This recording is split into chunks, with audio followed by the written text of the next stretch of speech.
वृंदावन बिहारी लाल की जय। श्रीमद्भागवत महापुराण की जय।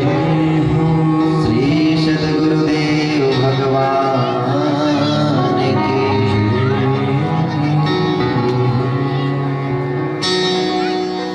परम मंगलमय परात्पर परम अखिलेश्वर अकारण करुणामय भक्तवांछा कल्पतरु प्रभु श्री राघवेंद्र सरकार की आशीष कृपा से तड़ित विनंदित पीतांबरधारी प्रभु श्री बालकृष्ण लाल की महती कृपा से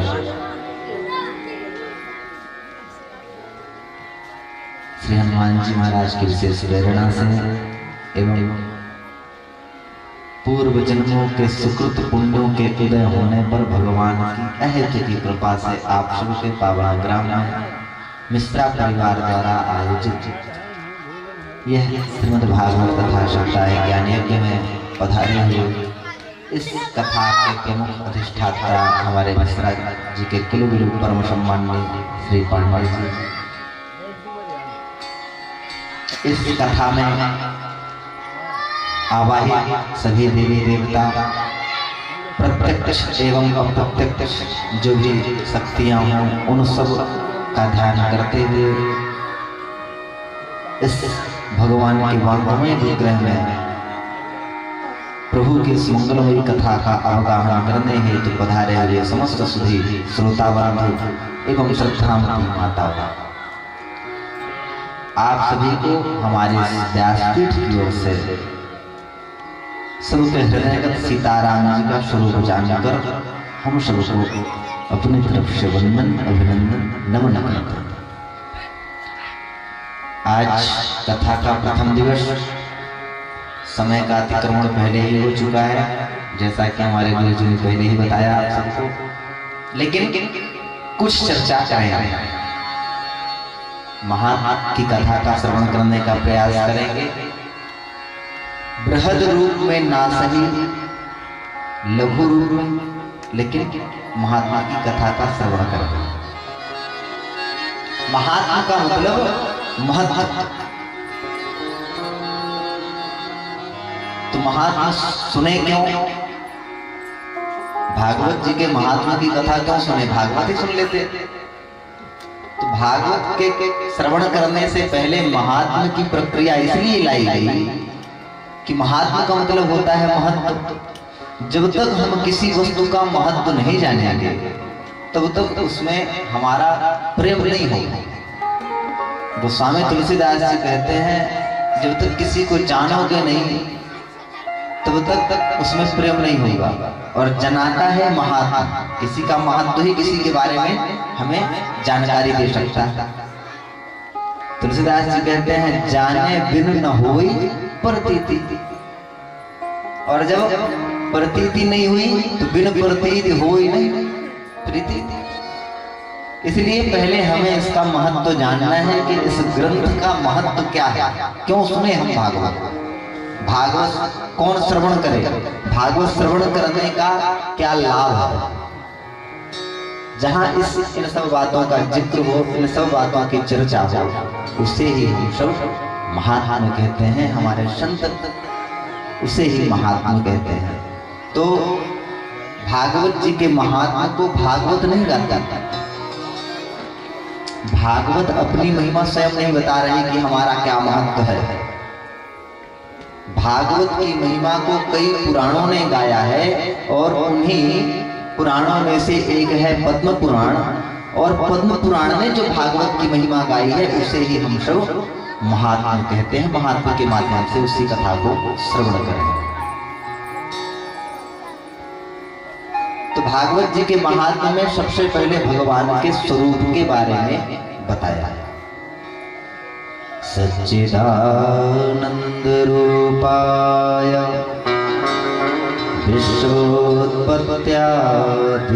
विश्वोत्पत्त्यादिहेतवे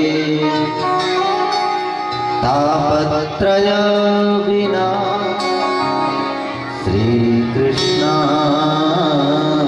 वयं नमः। यं प्रव्रजन्तमनुपेतमपेतकृत्यं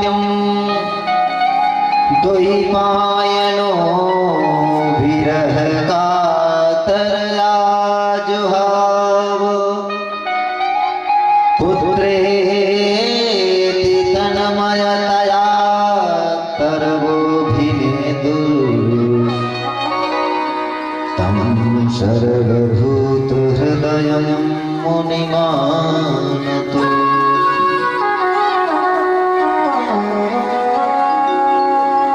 महात्मा में पहले ही श्लोक में भगवान के स्वरूप को बताया है। कैसा है भगवान का स्वरूप? सच्चिदानंद रूपाय सतघन चितघन और आनंद घन।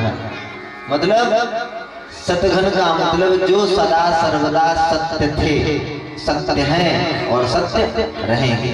जो ईश्वर कल भी थे, आज भी हैं और कल भी रहेंगे।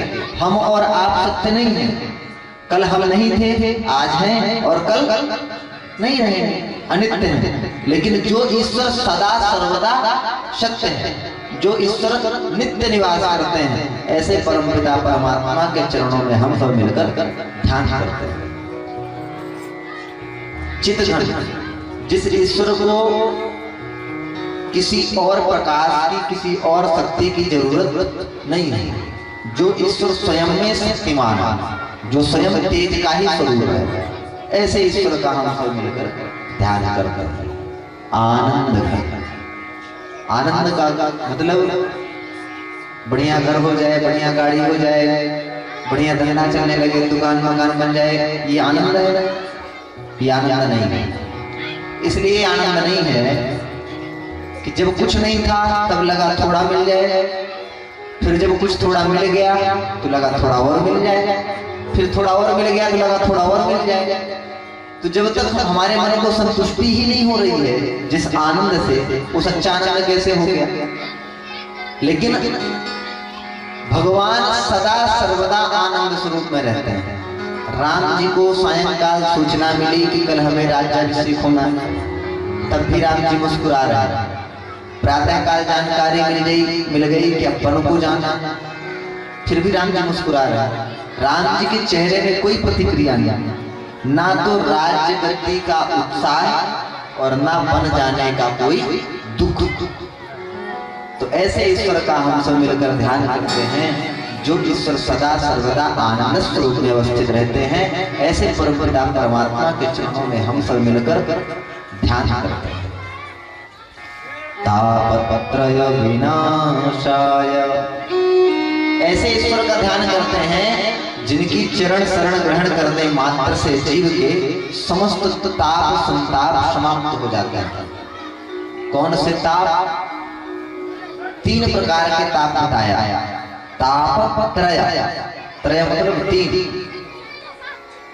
कौन कौन से 3 प्रकार के ताप?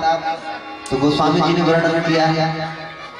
दैहिक दैविक भौतिक तापा, राम राज का हुई नहीं व्यापा। दैहिक दैविक भौतिक। दैहिक ताप 2 प्रकार के होते हैं, एक मानसिक और दूसरा शारीरिक। जैसे किसी ने कहा महाराज 90 वर्ष के हो गए, आज तक डॉक्टर के पास जाने की नौबत नहीं आई, लेकिन क्या बताएं महाराज, मन में बड़ी चिंता उठाती है। जब देखो तो लगता है कि हमारे जाने के बाद हमारे बेटे का क्या होगा, हमारे पोते का क्या होगा। जब तक घर पे है तब तक बस यही सोच रहा है कि जब तक हम हैं तभी तक ठीक है, हमारे जाने के बाद सब नष्ट हो जाएगा। अच्छा, जितने चले गए क्या उनके जाने से कुछ नष्ट हुआ? नहीं हुआ, सब उसी तरह चल रहा है। हम देखते हैं लेकिन फिर भी मन को संतुष्टि नहीं होती। हम लोग महीने में 1-2 बार तो 1-2 को पहुंचा के भी आते हैं, लेकिन क्या जानते हैं किसके जाने से जब कुछ नहीं रुका तो हमारे जाने से भी कुछ रुकने वाला नहीं है। लेकिन मन नहीं मानता। ये मानसिकता, शारीरिक।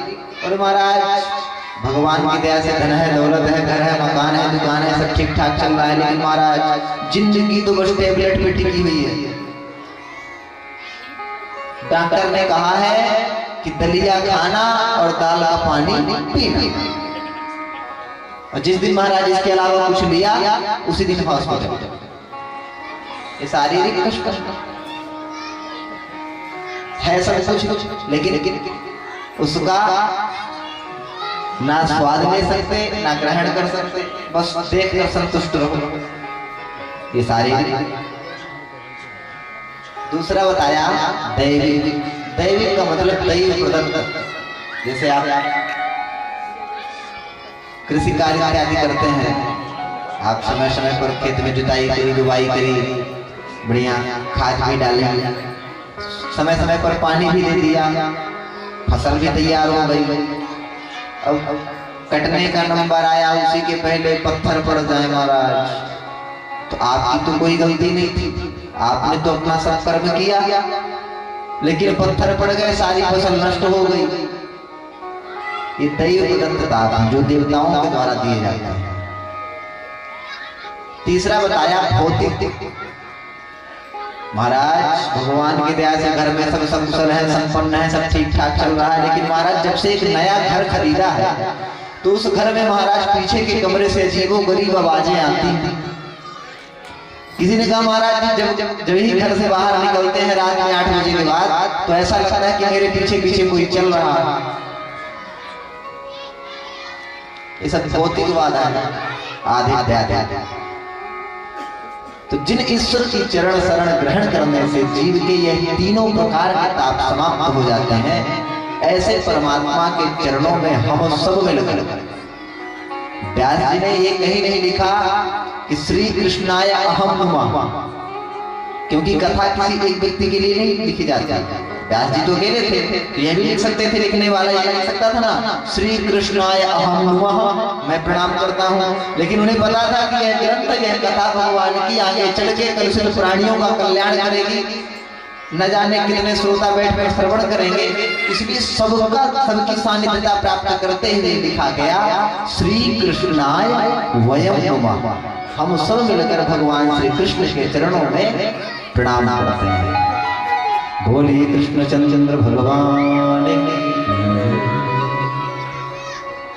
नैमिषारण्य की पावन भूमि पर सौनकादि 88,000 ऋषि एकत्रित हैं और उन सभी ऋषियों का प्रतिनिधित्व श्री सौनक जी महाराज कर रहे हैं। और सूत जी महाराज वक्ता बनकर बैठे हुए हैं। उम्र में सूत जी छोटे हैं, सौनक जी बड़े हैं, लेकिन ज्ञान में सूत जी वयोवृद्ध हैं। ये सूत जी की कुशलता है, ये सूत जी की विशेषता है। और सौनक जी की क्या विशेषता है? कथामृत रसार स्वाद कुशला, भगवान की कथा श्रवण करने में परम कुशल। अब कोई कहेगा महाराज भगवान की कथा श्रवण करने में कौन सी कुशलता, फला जगह हो रही है, जाओ बैठो सुन के चले आओ, इसमें कौन सी कुशलता? नहीं, इसमें भी कुशलता। कैसे कुशलता? ऐसे भगवान की कथा में 2 विघ्न सबसे ज्यादा आते हैं। कौन कौन से? एक तो निद्रा देवी का, एक मणिराम जी महाराज। कीर्तन प्रारंभ भया, टिकने की व्यवस्था देख के बैठ गए और कब समाधि लग गई किसी को पता नहीं चला। लास्ट में जब महाराज जी ने जयकारा लगवाया तभी जयकारा लगाए और उठे, प्रसाद लिए प्रस्थान। और यदि निद्रा देवी से बच गए तो मणिराम जी महाराज आप शरीर को तो लेकर कथा पंडाल पर बैठे हो, पर ये मन जो है कब दुकान का हिसाब लगाने पहुंच जाए। बैठे तो पंडाल में है, लेकिन क्या बताएं कथा में आ गए हैं, लेकिन गाय को बांधना तो भूल ही गए। तो बैठे तो यहाँ थे, मन पहुंच गया घर। तो ये मणिराम जी महाराज को रोकना है। ये कथा में सबसे ज्यादा साधन की जो वस्तु है यही 2 चीजें, कि निदिया देवी आने न पाए और मणिराम जी महाराज कहीं जाने। सौनक जी महाराज भगवान की कथा श्रवण करने में परम कुशल है, कथामृत रसार स्वाद कुशला। और सारे ऋषियों का प्रतिनिधित्व करते हुए श्री सौनक जी महाराज आज सूत जी से हाथ जोड़कर सूत जी की प्रशंसा करते हुए कृष्ण करते हैं। अज्ञानध्वांत विध्वंस कोटि सूर्य समप्रभ, श्रोता है उन्हीं के पास ज्ञान की प्राप्ति होती है, ज्ञान की किरणों की प्राप्ति होती है। क्यों? चिंता मणिर्लोक सुखम सुरद्रुह स्वर्ग पदम प्रयच्छति गुरु प्रीतो वैकुंठो योगी दुर्लभ। किसी के पास चिंतामणि हो, उस चिंतामणि से भौतिक पदार्थों का चिंतन करे तो प्राप्त हो जाएगा। किसी के पास कल्प वृक्ष हो तो स्वर्ग की संपदा भी प्राप्त हो जाएगी। लेकिन उस कल्प वृक्ष से और चिंतामणि से यदि आप चिंतन करो या मांगो कि हमें प्रिया प्रियतम के दर्शन करा दो, भगवान का साक्षात्कार करा दो, हमें मोक्ष भेज दो, ये सब प्रदान करने में चिंतामणि और कल्प वृक्ष में सामर्थ्य नहीं है। यदि ये प्राप्त करना है तो इसके लिए गुरुदेव भगवान की शरण में जाना पड़ेगा, गुरुदेव की कृपा प्राप्त करनी पड़ेगी। जब तक गुरु कृपा नहीं होगी तब तक परमात्मा की प्राप्ति नहीं हो सकती। यद परमात्मा जो भवन है तो गुरु मुख्य द्वार है। परमात्मा रूपी भवन में प्रवेश करने के लिए गुरु रूपी द्वार में जाना आवश्यक है। किसी भी महल में अंदर जाने के लिए द्वार की आवश्यकता पड़ती है। जब तक द्वार में नहीं जाएंगे तो अंदर कैसे प्रवेश करेंगे। बड़ी प्रशंसा करी सूत जी महाराज की। सूत जी ने कहा, ऋषियों तुम्हारा हमारे प्रति इतना प्रेम है और यदि इतना स्नेह है तो आज हम तुम्हें समस्त शास्त्रों के सार को ही सुनाएंगे। जो समस्त शास्त्रों का सार है आज हम तुम्हें वही श्रवण कराएंगे। सूत जी कहते हैं, ऋषियों जीव को जो सबसे बड़ा भय है वो है मृत्यु का। और यह भी सत्य है कि जो इस संसार में आया है उसे यहाँ से जाना पड़ेगा। इसका नाम ही है संसार। संसरित संसार जो धीरे धीरे सरकता जाए वही तो संसार है।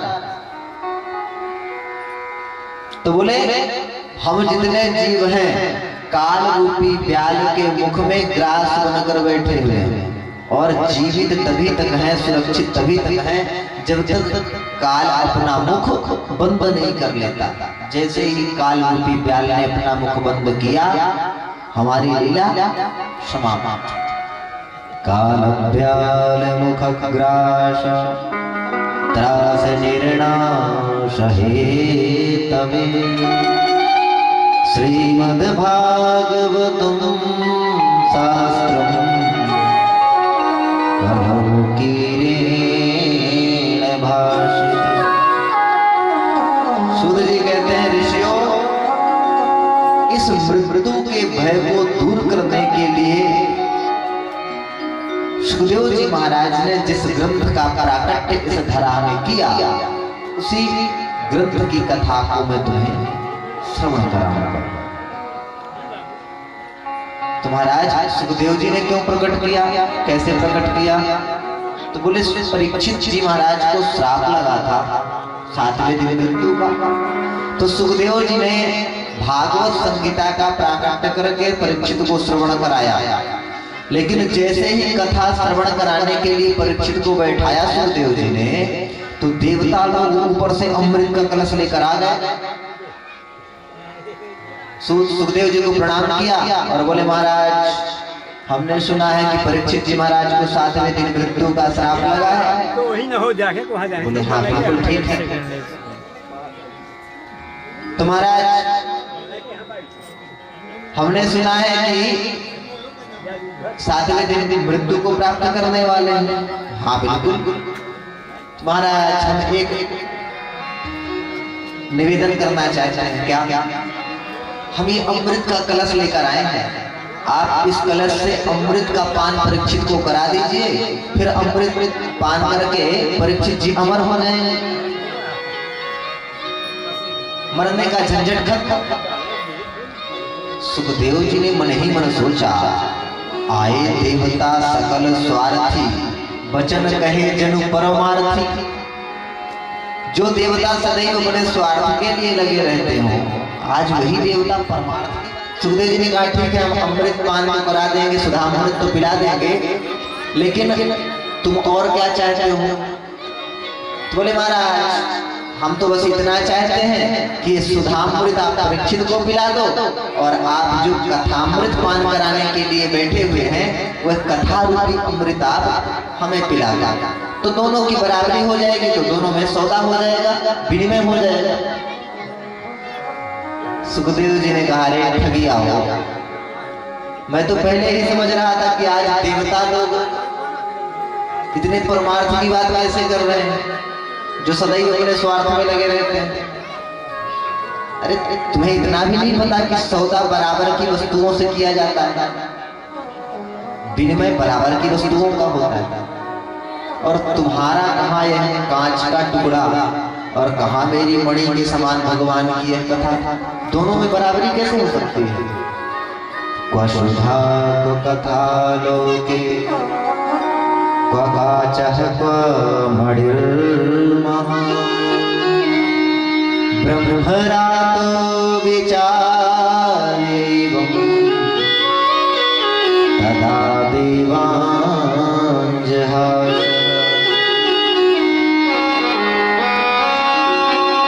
अभक्तास्ताश्च विज्ञाय न ददौ कथामृतम् श्रीमद्भागवती वार्ता सुराणामपि दुर्लभा। सूत जी कहते हैं, देवताओं ये देव दुर्लभ भगवान की कथा है, और जो विनिमय होता है बराबर की वस्तुओं से होता है।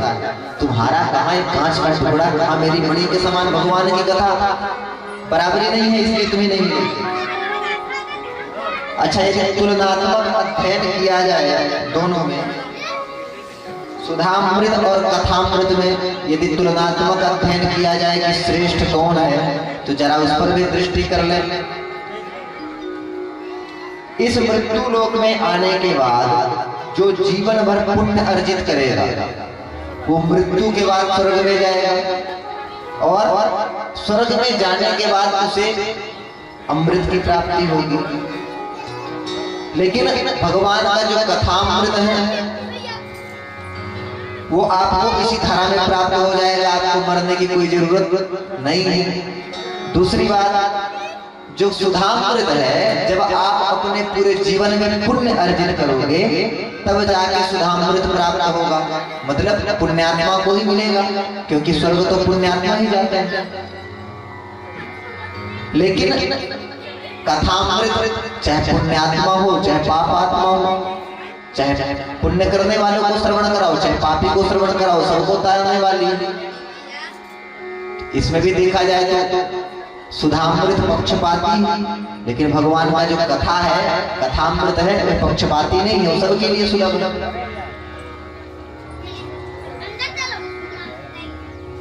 जीवन भर पुण्य किया, उसके बाद स्वर्ग में गए, फिर उसके बाद 2-4 बूंद ही अमृत की प्राप्ति होगी, क्योंकि ज्यादा नहीं है। जो स्वर्ग में अमृत है सीमित है, इसलिए 2-4 बूंदे ही लेंगे।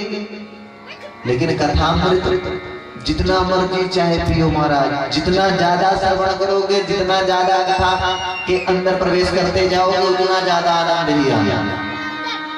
जितना ज्यादा डूबोगे उतना ज्यादा आनंद।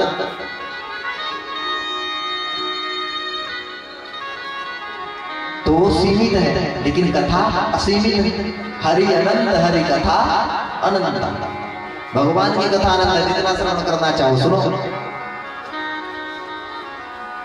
एक और चीज, सुधामृत पीने के बाद आप स्वर्ग में जाएंगे, वहां अमृत मिलेगा, लेकिन वहां एक और बात होती थी, जीवन भर जो पुण्य किया वही पुण्य आपके साथ जाता था। अब जितने दिन तक स्वर्ग में रहोगे वही पुण्य रूपी पूंजी को खर्चा करो। जितने दिन तक आपके पास पुण्य रूपी पूंजी थी, आपने खर्च किया, स्वर्ग में रह लिया, लेकिन जैसे ही आपके पुण्य खत्म हुए, क्षीर्णे पुण्यम मृत्यु लोके विशंसन्, वहां से फेंक दिए जाओगे, फिर से मृत्यु लोक, पुण्य खत्म, पुनः मृत्यु लोक आ गए। लेकिन भगवान की कथा जैसे जैसे श्रवण करते जाओगे, इस मृत्यु लोक से ऊपर उठते जाओगे। और भगवान की कथा श्रवण करने के बाद जहां हम जाएंगे वहां से आवागमन का चक्कर छूट जाता है। स्वर्ग से मृत्युलोक में आओगे, लेकिन जिसे मोक्ष हो जाए उसका फिर पुनर्जन्म नहीं होता है। 84 लाख योनियों से उसे मुक्ति मिल जाती है। तो महाराज सुधामृत ऊपर से नीचे भेजता है, लेकिन कथामृत नीचे से ऊपर की ओर भेजता है। सुधामृत अमृत प्रदान करता है, लेकिन कथामृत अभेद्य प्रदान करता है। अनेक दृष्टियों से देखा जाए सुधामृत और कथामृत में, तो भगवान का कथामृत अति श्रेष्ठ है। इसीलिए सुखदेव जी ने डांट कर भगा दिया देवताओं को। अब सारे देवता गए ब्रह्मा जी के पास, शिकायत करी, महाराज हम ये अमृत लेकर गए थे तो हमें तो महाराज कथा सुनाई नहीं, भगा दिया और परीक्षित को श्रवण करा रहे हैं। ब्रह्मा जी ने कहा देखो चिंता मत करो, पहले परीक्षित को कथा श्रवण करने दो, देखते हैं कथा श्रवण करने के बाद परीक्षित का क्या होता है, फिर उसके बाद कुछ विचार करेंगे। अब महाराज जैसे ही 7 दिन तक परीक्षित ने कथा श्रवण की और 7वें दिन जैसे ही परीक्षित को परम पद प्राप्त करते हुए ब्रह्मा जी ने देखा, आश्चर्यचकित हो गए। राग्यो मोक्षं तथा वीक्ष पुरा धाता विभीष्मितः सत्यलोके तुलां बद्ध्वा तुलयत् साधनान्यदन्।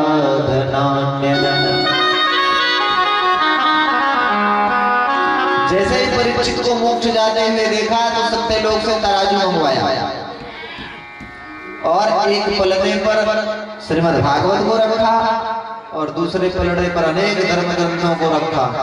लेकिन जैसे ही उठाया कि कौन श्रेष्ठ है, तो ब्रह्मा जी ने देखा लघुन्यन्यानि जातानि गौरवेण इदं महत् तदा ऋषिगणा सर्वे विस्मयं परमं ययुः।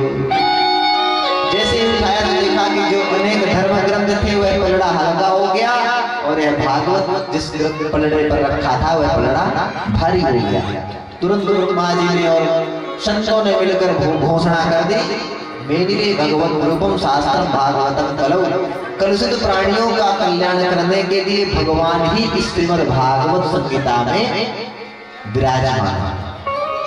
इसीलिए इस कथा को भगवान का वाङ्मय विग्रह कहा जाता है।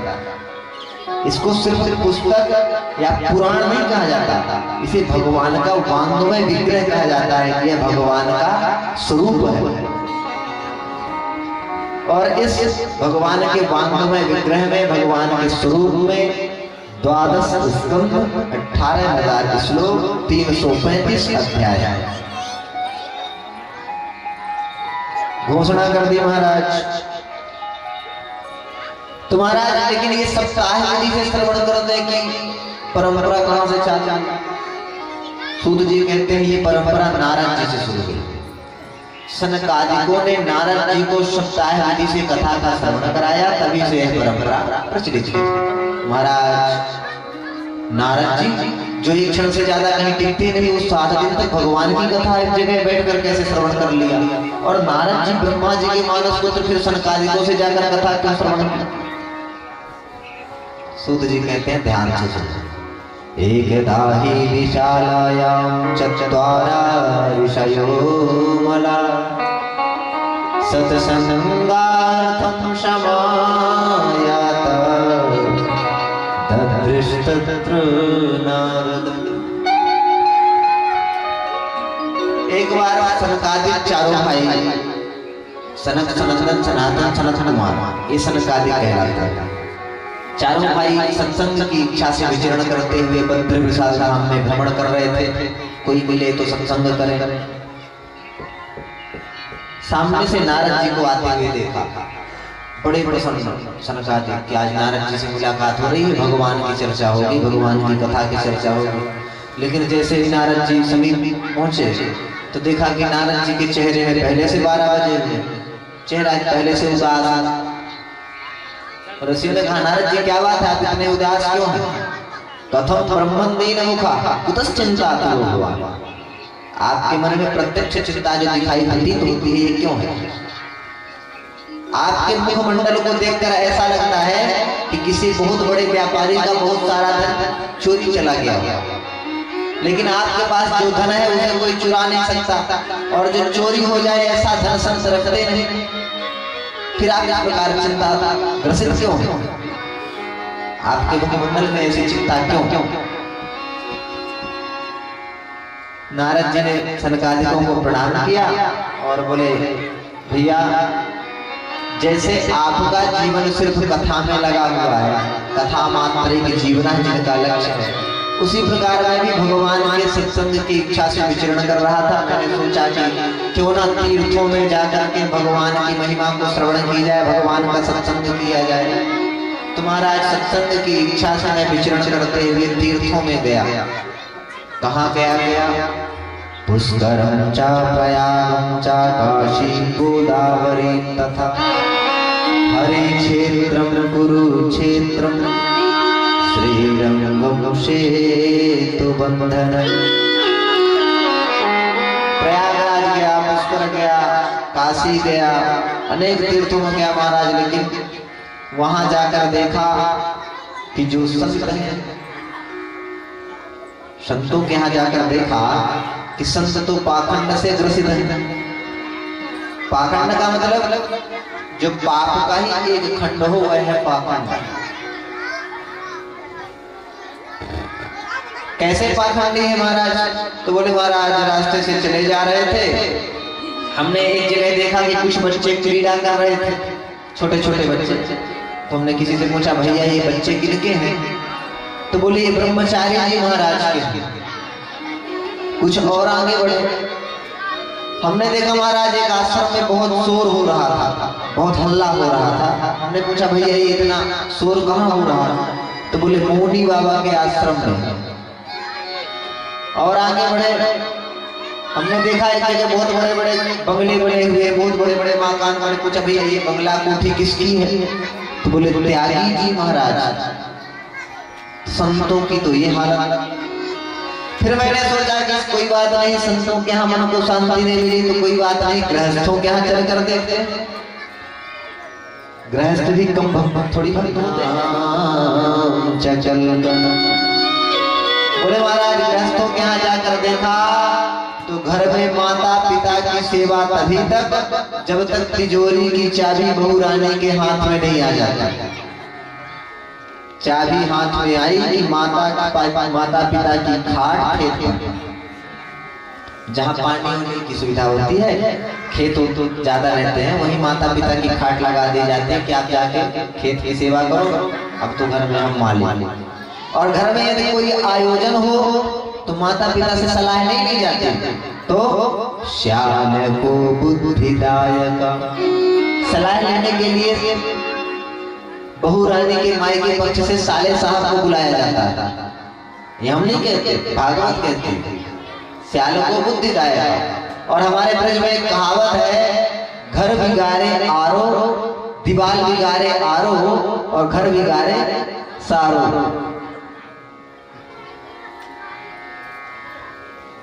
तुम्हारा सलाह लेने के लिए साले साहब को बुलाया जाता है, और जो संबंध हो रहे हैं वो संबंध नहीं होते। कन्या विक्रय नोतलोभा दंपति नाम चकल कलम। जो संबंध हो रहे हैं संबंध नहीं होते, बल्कि सौदेबाजी होती है। नाम गोत्र प्रवर इन सबसे कोई मतलब नहीं। ये कितना दोगे, यदि ये पट गया तो गोत्र और जितना होता है वो सब समझौता हो जाएगा, इसमें नहीं होना चाहिए। तो महाराज इस प्रकार के संबंध बनाकर दाम्पत्य जीवन कलंकित हो रहा है। तो महाराज जब गृहस्थों के यहाँ भी मन को शांति नहीं मिली तो मैंने सोचा कि चलकर वृंदावन बांके बिहारी का दर्शन करें, वहीं मन को शांति मिलेगी। नारद जी कहते हैं भैया मैं वहां से वृंदावन की ओर गया और जैसे